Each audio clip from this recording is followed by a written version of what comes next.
Mesdames, Messieurs, bonsoir, bienvenue à cette grande édition d'information sur la télévision Labari. Le Niger est en deuil de 2 jours après le décès de 37 personnes, toutes des civils à Dareidei dans la région de Tillabéri dans une attaque attribuée au groupe armé non étatique opérant dans la zone de 3 frontières. Ces personnes ont été abattues alors qu'ils travaillaient dans les champs. Cette attaque qui a ciblé les civils n'est pas la première dans cette zone. Précision avec Hassan Saleh Mustafa. Les groupes armés opérant dans la zone de 3 frontières ont une fois de plus endeuillé plusieurs familles de la région de Tillabéri. En effet, dans la journée du lundi 16 août 2021, aux environs de 15 heures, des hommes armés ont attaqué des paisibles citoyens alors qu'ils travaillaient dans leurs champs. Le drame s'est produit au village de Dareidei, situé à une cinquantaine de kilomètres à l'est du département de Bani-Bangou, dans la région de Tillabéri. Malheureusement, on dénombre 37 personnes tuées, parmi lesquelles 13 enfants et 4 femmes et 4 autres femmes blessées. Depuis le démarrage de la campagne agricole, plus de 100 personnes civiles ont été tuées par des individus armés dans des attaques similaires, notamment dans la région de Tillabéri. S'agissant de l'attaque du lundi, les assaillants étaient venus à bord de motos commettre leur forfait avant de disparaître dans la nature. Depuis son village de Tesker où il passe ses vacances, le président de la République Mohamed Bazoum a dépêché une mission ministérielle sur le lieu pour présenter des condoléances aux familles endeuillées. Un deuil national de 2 jours a été décrété à compter de ce mercredi 18 août 2021 sur l'ensemble du territoire national. Les drapeaux seront mis en berne. Ainsi, force est de constater que ces derniers temps, les groupes armés opérant dans la zone dite des 3 frontières, notamment dans les pays qui partagent cette zone, le Mali, le Niger et le Burkina Faso, ont changé leur mode opératoire en s'attaquant désormais aux civils. Et au Niger, c'est dans la région de Tillabéri et de Tawa où ces actes ont été posés. Dans l'attaque terroriste de Dareidei le lundi dernier qui a fait 37 morts figurent des enfants de 15 à 17 ans et des femmes, ce qui ne laisse pas indifférent le défenseur des droits des enfants. Pour le coordinateur de l'ONG EHPAD Parrainage, Action et Développement EHPAD Niger, il est inadmissible que des enfants deviennent des cibles de groupes armés non étatiques. Sidi Koumoussa demande aux autorités de prendre des dispositions pour protéger les civils. On l'écoute. Je voudrais, avant de poursuivre peut-être cette intervention, en tout cas, m'incliner devant la dépouille de ces enfants innocents qui ne sont pas en tout cas partis à ce conflit, mais malheureusement qui ont été des victimes. Et nous prions en tout cas Dieu pour qu'il les accueille dans son paradis, mais également que sa miséricorde et sa grâce soient en tout cas avec ces âmes innocentes-là. Ceci étant, comme je l'ai dit tantôt, la situation est inquiétante. Elle inquiète plus d'un, surtout nous, acteurs œuvrant pour la protection des droits de l'enfant. Dans le contexte où on pensait très bien que peut-être de tous les côtés, les gens ont un minimum de bon sens pour quand même que les enfants soient quand même épargnés, parce que c'est des âmes innocentes. Malheureusement, on a compris depuis un certain temps que ces forces du mal s'attaquent impunément aux populations civiles, alors que le droit humanitaire international veut bien que même si c'est un conflit international, à plus forte raison un conflit interne, que les populations civiles, en tout cas, soient épargnées des conflits et même si possible les épargner ou même les évacuer. Malheureusement, on se rend compte que il y a cet amalgame-là, même les âmes innocentes, ces enfants qui, de par leur vulnérabilité, doivent avoir une protection spéciale, en dépit en tout cas des différentes conventions et du droit international humanitaire, ils sont aujourd'hui la cible donc de ces terroristes-là. Et je pense que nous devrons changer de paradigme. aujourd'hui à l'épreuve des faits, mais également par cette jurisprudence que nous avons en face de nous, notamment le cas de l'Afghanistan, nous sommes plus que persuadés qu'aucune force, soit-elle étrangère, ne peut nous garantir cette sécurité en dehors de nous-mêmes. Notre sécurité ne doit pas être sous-traitée. Nous devrons donc compter sur nos propres forces et c'est pourquoi j'en appelle en tout cas à ceux qui sont dépositaires du pouvoir aujourd'hui de ne ménager aucun effort pour que notre armée soit dotée des moyens les plus performants en quantité et en qualité. Mais également que les conditions soient créées pour une cohésion sociale nationale, pour que l'ensemble des Nigériens, la classe politique, regardent dans la même direction. Nous ne pouvons pas croiser les bras et voir ce qui est en train de se passer aujourd'hui en Afghanistan nous surprendre.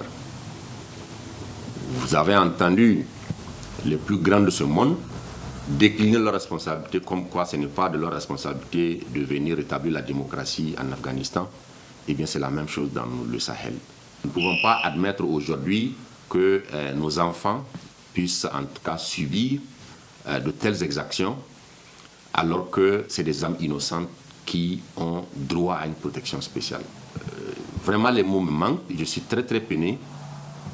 Des enfants innocents qui sont l'avenir de notre pays, payer un lourd tribut de cette nature, je pense que cela n'est pas acceptable.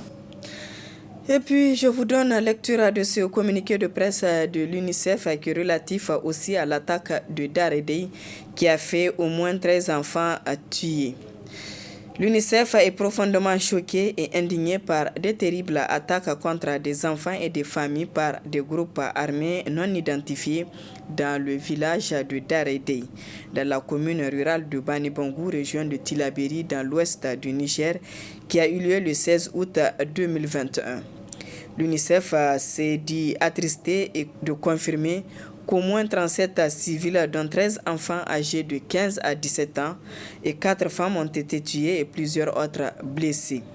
L'UNICEF exprime toute sa profonde sympathie aux victimes, aux familles et aux communautés touchées par ces attaques brutales. C'est la troisième attaque qui a eu lieu dans ce village cette année. Les conditions sur le terrain restent extrêmement dangereuses pour les enfants. L'insécurité se propage à un rythme rapide au Niger.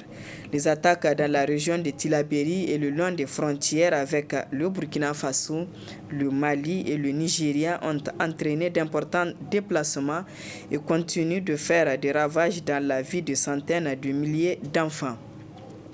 L'UNICEF et d'autres partenaires ont appelé à maintes reprises à la protection des enfants et au respect du droit international humanitaire. Tuer des enfants est une grave violation des droits humains.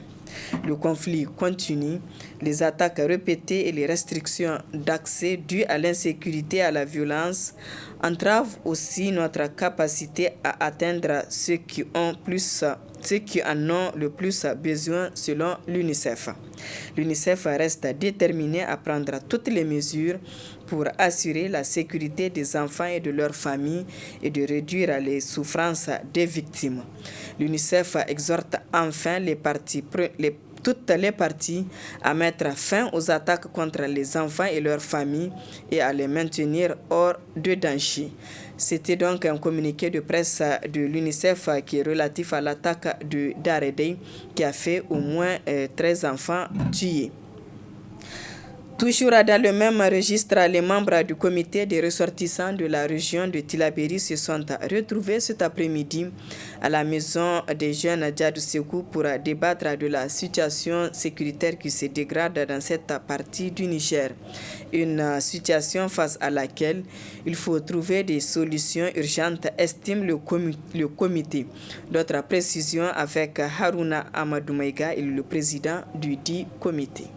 Depuis, en tout cas, janvier, début de cette année, il y a eu beaucoup de morts dans la région de Tillabéri, particulièrement dans la zone de Zarmaganda, Lanzuru et dans le Gorwol, et également dans le département de Torodi.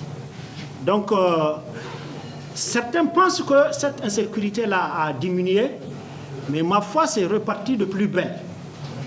Et plus grave, c'est que ça compromet une campagne agricole, parce que tous ceux qui sont dans la zone, ils ne peuvent plus cultiver, ils ont abandonné, ils sont redescendus, parce qu'on les trouve dans les champs, on les tue, il n'y a pas assistance, il n'y a pas secours, il n'y a rien. Même ce qui s'est passé le lundi, c'est dans les champs qu'on a trouvé tout ce beau monde-là. Et il y a même des endroits où ils égorgent les gens comme des animaux. Donc nous disons que trop c'est trop. Nous avons cru qu'avec ce que le président de la République a dit à l'occasion de son investiture, il y a eu des annonces, des belles annonces, mais une annonce, c'est encore une annonce. Mais nous avons pensé qu'il allait mettre en œuvre tout ça, mais jusque-là, rien. Nous avons apprécié sa visite au niveau de Difa jusqu'à Oroua, où cette population-là a quitté son village depuis plus de 5-6 ans d'après les gens, et il les a rassurés qu'il va leur garantir la sécurité et la paix. Nous avons pensé qu'après Difa, il va être à Tillabéri, parce que Tillabéri, comme on le sait depuis 4-5 ans, est en proie à toutes sortes d'attaques. Ils ont emporté les animaux, ils ont brûlé les greniers de céréales, ils ont tué les gens. Finalement, qu'est-ce qui reste?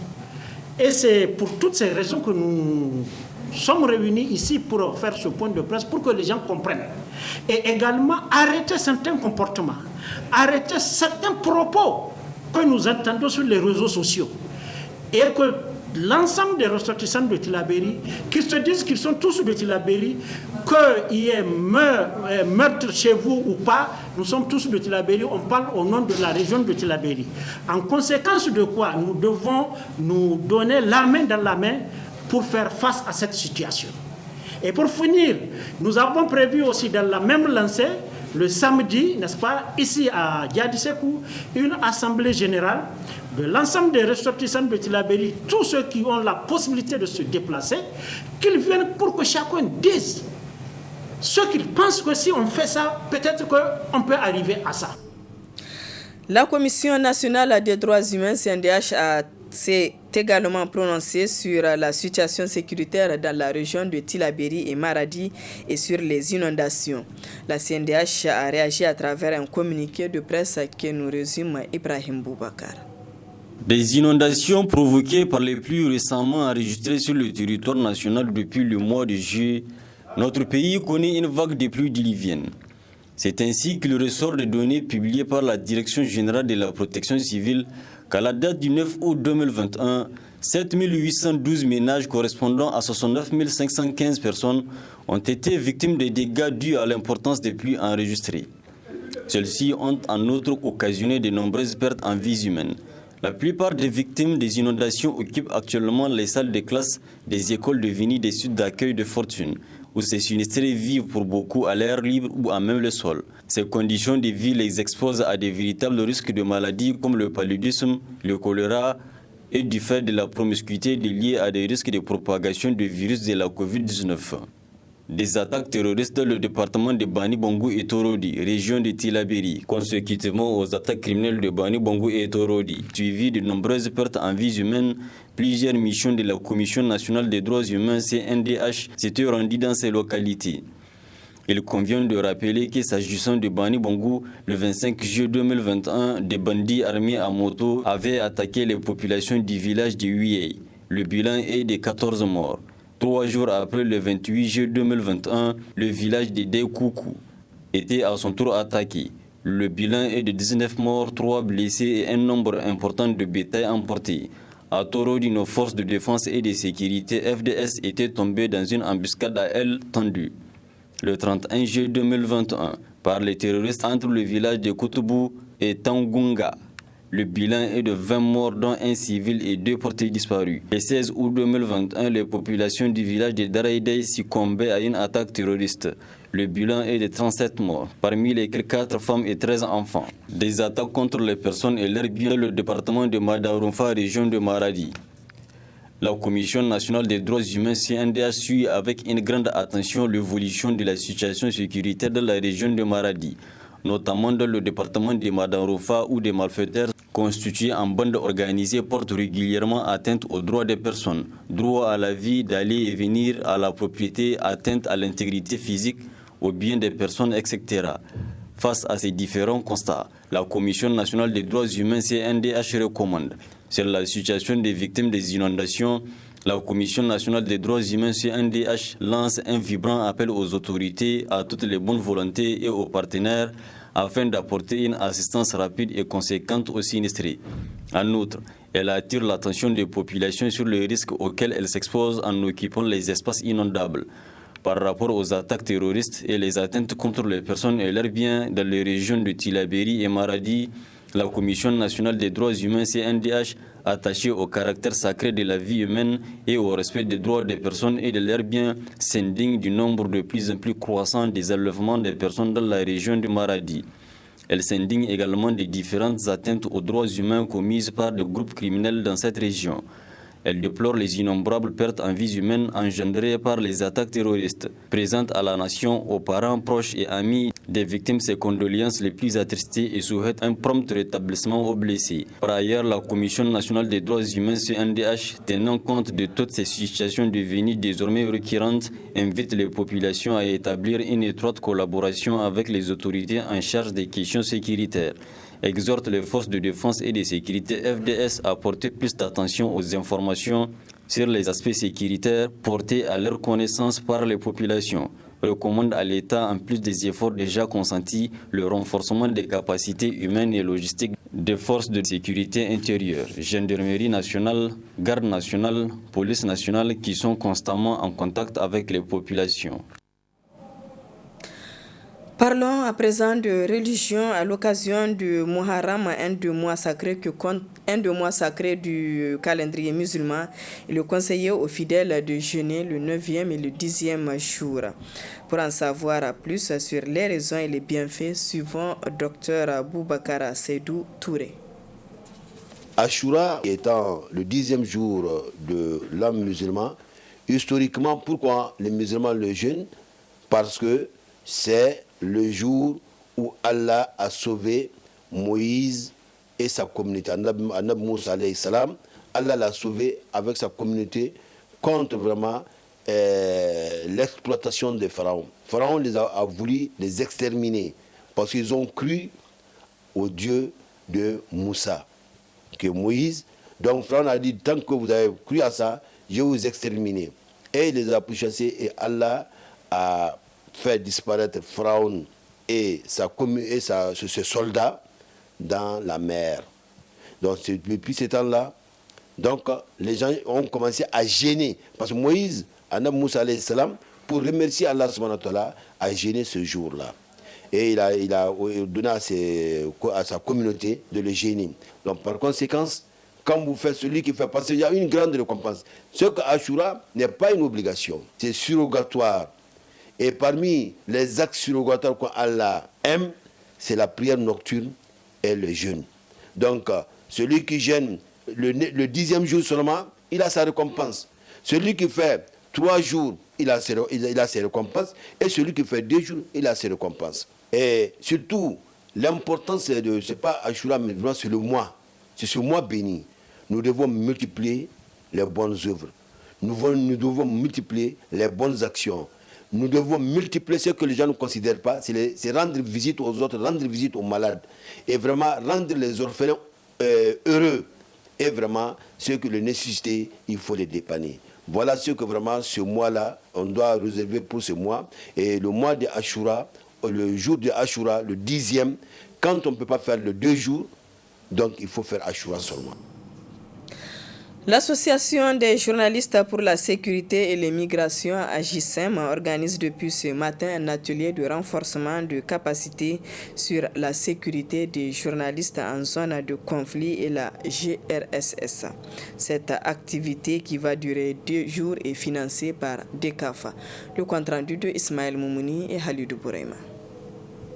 Jouant un rôle important en période de conflit, mais surtout qu'il urge de réfléchir sur la question sécuritaire des acteurs des médias qui concourent à la promotion de la paix dans la région de Tillabéri menacée par l'insécurité. Objet de cette rencontre sur la préservation de la sécurité des hommes des médias en zone de conflit et sur la gouvernance et la réforme du secteur de la sécurité. Cet atelier vise à promouvoir la sécurité des journalistes pour un grand accès des populations à l'information dans les zones de conflit. Plus spécifiquement, il s'agit de former les journalistes et animateurs des radios de la région de Tillabéri sur les mesures individuelles et collectives de sécurité pour la couverture des conflits, mais également de renforcer les connaissances des journalistes, animateurs des radios, des forces de défense et de sécurité, mais aussi des acteurs de la société civile sur les enjeux stratégiques et sécuritaires de la zone du Tako-Gourma et sur les mécanismes de la gestion, de la gouvernance plutôt, et de la réforme du secteur de la sécurité. Cette activité organisée par l'Association des journalistes pour la sécurité et les migrations, AJSM Niger, est financée par le Centre pour la gouvernance du secteur de la sécurité, Genève, DECAF. Cet atelier est une contribution du DECAF dans la mitigation de l'impact du terrorisme et s'inscrit dans le sens d'encourager les forces de défense et de sécurité à mieux accomplir leur devoir de sécurisation des personnes et de leurs biens en se conformant aux lois et règles nationales et internationales en vigueur. Cette initiative de l'AJSM est appréciée par les autorités du pays. Permettez-moi de féliciter les membres de l'AJSM qui ont eu l'ingénieuse idée de créer cette structure dont l'objectif est de contribuer à une meilleure diffusion de l'information sur les questions sécuritaires et migratoires afin de susciter l'adhésion des populations aux approches qui prônent des solutions en faveur de la paix, de la sécurité et d'une migration régulière. Cet atelier qui va durer 2 jours est organisé par l'AJSM, une association créée en 2019 par des journalistes nigériens désireux de mettre en commun leur expérience afin de favoriser une meilleure diffusion de l'information sur les questions sécuritaires et migratoires et susciter l'adhésion des populations aux approches qui prônent des solutions pour la paix, la sécurité et la migration régulière, légale, sûre et ordonnée. African Development University EDU a servi de cadre pour un panel. Il s'agit d'une activité de la 2e édition du camp de leadership et de mentorat organisé par la cellule nationale des jeunes filles leaders. 5 jours durant, les participantes ont été édifiées sur le leadership féminin à travers des modèles. Le compte-rendu de Boubacar Ibrahim et Aboubakar Souley. Promouvoir le leadership féminin à travers le mentorat, en éclairant les jeunes filles d'un certain nombre de conduites et d'attitudes à observer dans la vie courante et sur les réseaux sociaux, tout en leur spécifiant un modèle à copier, voilà entre autres objectifs visés par la cellule nationale des jeunes filles leaders à travers l'organisation de l'édition 2 du camp de leadership et de mentorat. Le camp de leadership et de mentorat a pour objectif de promouvoir le leadership féminin, surtout à travers le mentorat. Notre vision et notre objectif pour lequel nous avions initié ce camp, c'est tout d'abord pour réveiller le leadership féminin qui est en ces jeunes filles-là que nous accompagnons. Nous sommes toutes des jeunes filles nigériennes et souvent, de par notre expérience à nous, nous avons constaté qu'il nous est arrivé, nous d'abord les aînés, d'avoir besoin d'un mentor qui va nous guider, qui va nous dire voilà comment est-ce que tu dois faire pour arriver à tel endroit. Cette 2e édition qui a enregistré la participation de plusieurs experts évoluant dans des domaines divers, servant ainsi des modèles, ont à travers ce panel partagé leur expérience tout en donnant des sages conseils aux participantes qui, à la suite des questions-réponses dont elles ont eu droit, décrivent leur satisfaction.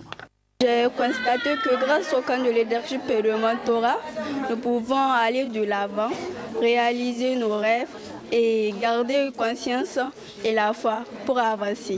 Je suis très heureuse d'être avec elle. Je suis très reconnaissante. Je remercie énormément la cellule nigérienne des jeunes filles leaders pour l'opportunité qu'elle m'a donnée de pouvoir assister à ce camp. Au cours de ces 5 jours, on nous a fait des formations sur le développement personnel, la communication, le leadership. Je suis très fière d'avoir pu participer à ce camp parce que tout ce que j'ai acquis, c'est quelque chose que d'autres filles auraient aimé avoir acquis mais qui n'ont pas eu l'opportunité. Et donc moi, j'ai pu avoir l'opportunité de participer, d'apprendre et c'est quelque chose vraiment dont je suis fière et j'encourage cette initiative. J'encourage les filles des éditions précédentes à postuler. Déjà, c'est un camp pour le leadership et le mentorat. Et aujourd'hui, on parle partout de leadership. Et j'ai appris beaucoup de choses sur le leadership. Et j'ai appris des choses qui m'ont permis de connaître mes capacités cachées, quoi, je dirais. Et j'ai appris des choses qui vont me servir et après servir aux autres aussi. Il est à noter que les critères pour participer à ces camps qui s'organisent tous les 2 ans est de faire partie des 3 premières de sa classe. La promotion pour le leadership féminin à travers le mentorat, un levier pour non seulement déterminer un objectif pour les jeunes filles, mais aussi pour déterminer la capacité du genre à pouvoir faire face à toute éventualité. Ouverture ce matin d'un atelier d'échange sur le respect de la loi et des standards internationaux dans les opérations de sécurité. Cet atelier est organisé par le Comité international de la Croix-Rouge au profit de forces de défense et de sécurité. Le compte-rendu de Asma Oseidou et Ibrahim Abdou. Initié par le Comité international de la Croix-Rouge, cet atelier sur le respect de la loi et des standards internationaux dans les opérations de sécurité vise à contribuer au renforcement des capacités des forces de défense et de sécurité qui sont tenues de respecter le cadre juridique national et international applicable aux opérations de sécurité. Le présent atelier, organisé à l'attention des forces de sécurité, entre dans le cadre du dialogue fructueux qu'entretient le CICR avec les forces de défense et de sécurité du Niger. Il a pour objectif de promouvoir le respect d'un ensemble de règles fondamentales en situation de conflit armé et dans les autres situations de violence. Les forces de sécurité chargées de faire appliquer la loi dans leur pays jouent en effet un rôle important du fait de leur responsabilité de servir et de protéger les personnes et les communautés, en particulier de prévenir et de détecter les activités criminelles, de maintenir l'ordre public, de fournir une protection et une assistance aux personnes qui en ont besoin. Dans l'accomplissement de leur mission, elles sont tenues de respecter le cadre juridique national et international applicable aux opérations de sécurité, comme les opérations de maintien de l'ordre, d'arrestation, de détention et tant d'autres. La question des droits humains et du droit international humanitaire, une des priorités du gouvernement. C'est pourquoi il marque sa volonté d'appuyer et de soutenir toutes les initiatives de mise en œuvre des textes juridiques nationaux et internationaux, a indiqué le représentant du directeur général de la police nationale. Les questions des droits de l'homme et du droit international humanitaire sont constamment au centre des préoccupations des pouvoirs publics dans la mesure où elles rentrent dans les idéaux du gouvernement et contribuent positivement à l'enracinement de la démocratie, de l'état de droit et au renforcement des valeurs et de la dignité de la personne humaine. Conscient de ces enjeux, le gouvernement a toujours marqué sa volonté d'appuyer et de soutenir toutes les initiatives de mise en œuvre des textes juridiques nationaux et internationaux et relatifs. C'est pourquoi le gouvernement ne cesse de déployer des efforts pour amener les forces de défense et de sécurité à mieux comprendre et intérioriser les droits de l'homme et le droit international humanitaire de manière à garantir efficacement leur promotion, leur respect et leur protection dans l'accomplissement de leur mission. Je réaffirme la volonté et l'engagement des plus hautes autorités, en collaboration avec tous les acteurs concernés sur la question des droits humains et du droit international humanitaire, à œuvrer sans relâche pour le respect des lois et standards internationaux, conformément bien entendu aux engagements internationaux que notre pays a souscrits. Enfin, le chef de la délégation du CICR a invité les participants à cet atelier de 2 jours de suivre avec attention les échanges et partager sans complexe ses expériences avec les autres participants pour qu'une fois dans leur lieu respectif, ils puissent partager les acquis de cette formation avec ses collègues qui n'ont pas pu participer. Du sport a début le week-end dernier de la 3e édition du TGV du quartier Sonissi, une édition qui regroupe une dizaine d'équipes. La cérémonie officielle du lancement du tournoi a enregistré la présence de plusieurs invités. Le compte-rendu de Ibrahim Matikire et Aboubakar Souley. C'est parti pour la 3e édition du tournoi des grandes vacances TGV du quartier Sonissi. Le coup d'envoi du tournoi a eu lieu ce dimanche 15 août dernier en présence du parrain de l'édition 2021 et des passionnés du ballon rond. Au total, 16 clubs sont engagés dans la course au titre. À travers cette compétition, nous avons une philosophie. Et cette philosophie, vraiment, c'est de s'attaquer au hic du football nigérien. Nous avons compris que la formation à la base, elle est négligée.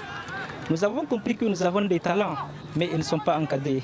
Et nous nous sommes dit que on a beau avoir des talents, si de telles compétitions ne sont pas organisées, et le football nigérien, l'image du football nigérien, elle sera constante.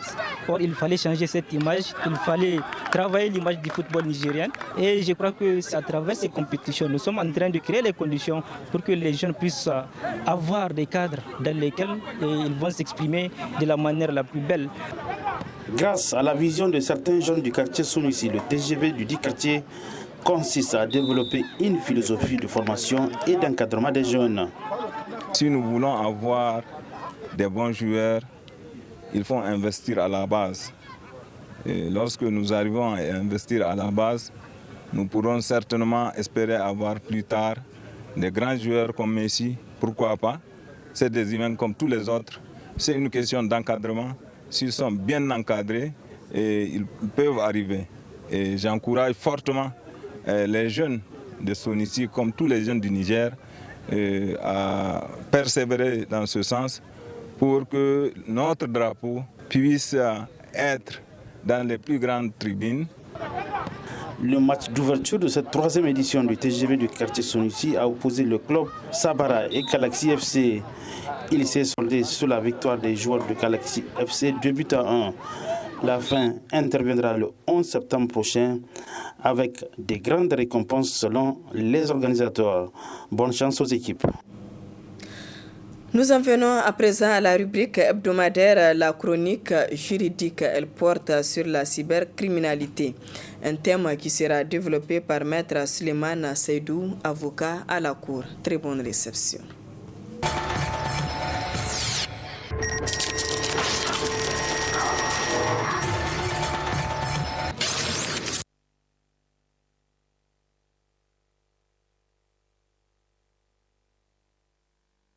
La cybercriminalité, au sens de la loi 2019-33 portant répression de la cybercriminalité au Niger, la cybercriminalité est définie comme étant l'ensemble des infractions pénales qui se commettent au moyen ou sur les réseaux de télécommunications ou par le biais d'un système d'information.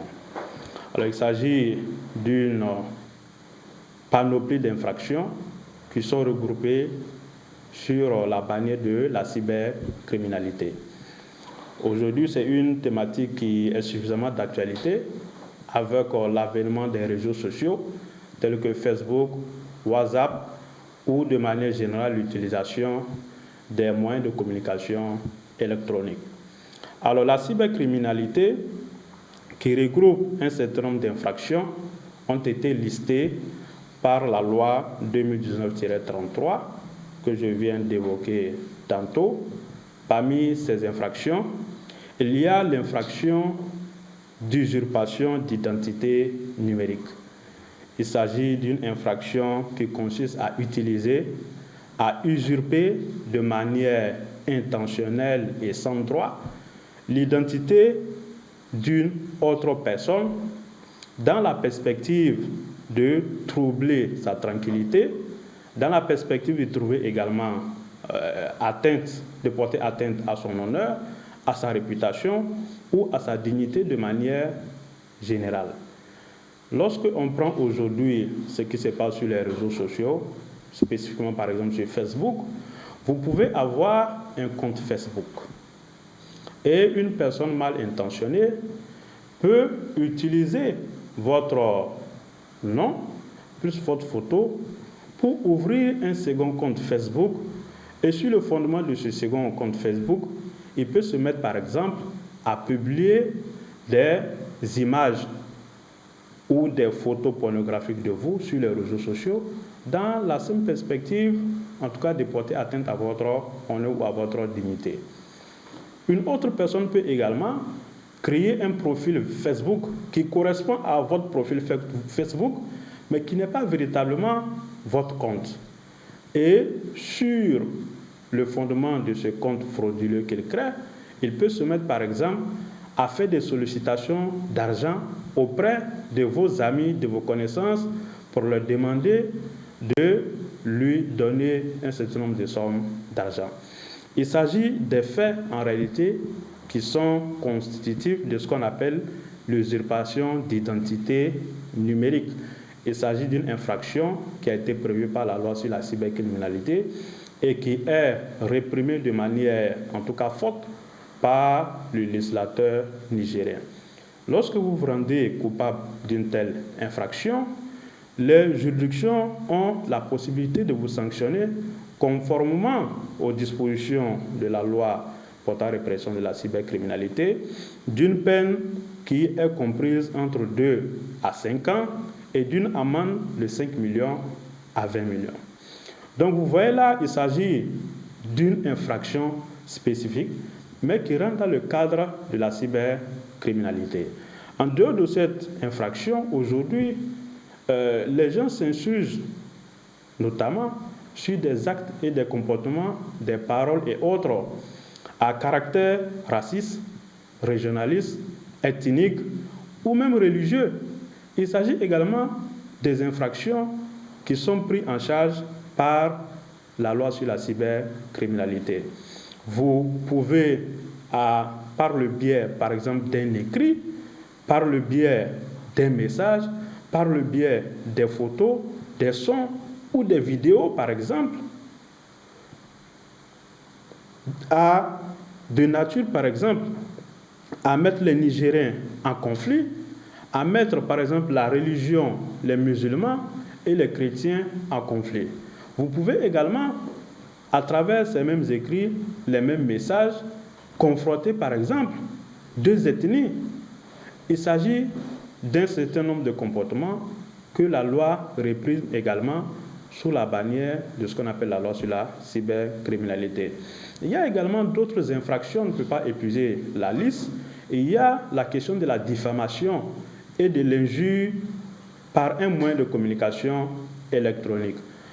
Lorsque vous vous mettez à diffamer, à injurer une personne sur les réseaux sociaux, que ce soit sur WhatsApp, sur Facebook, il s'agit d'une infraction qui est réprimée par la loi sur la cybercriminalité également. Il y a également la diffusion des données de nature à troubler l'ordre public ou de nature à porter atteinte à la dignité humaine. Il s'agit d'une panoplie d'infractions, comme vous le constatez, qui sont prévues par la loi sur la cybercriminalité, que nous ne pouvons pas épuiser dans le cadre de cette émission. Mais il faudrait que les uns et les autres retiennent qu'aujourd'hui, l'usage des réseaux sociaux, l'usage de Facebook, de WhatsApp et de tout autre moyen de communication doit être utilisé de manière efficiente et efficace. Lorsque vous vous mettez dans une logique tendant à porter atteinte à la réputation des uns et des autres, par le canal, bien entendu, de ces éléments que je viens de citer, vous devez avoir à l'esprit que de l'autre côté également, il y a la loi sur la cybercriminalité qui réprime et qui sanctionne sévèrement ces genres de comportements.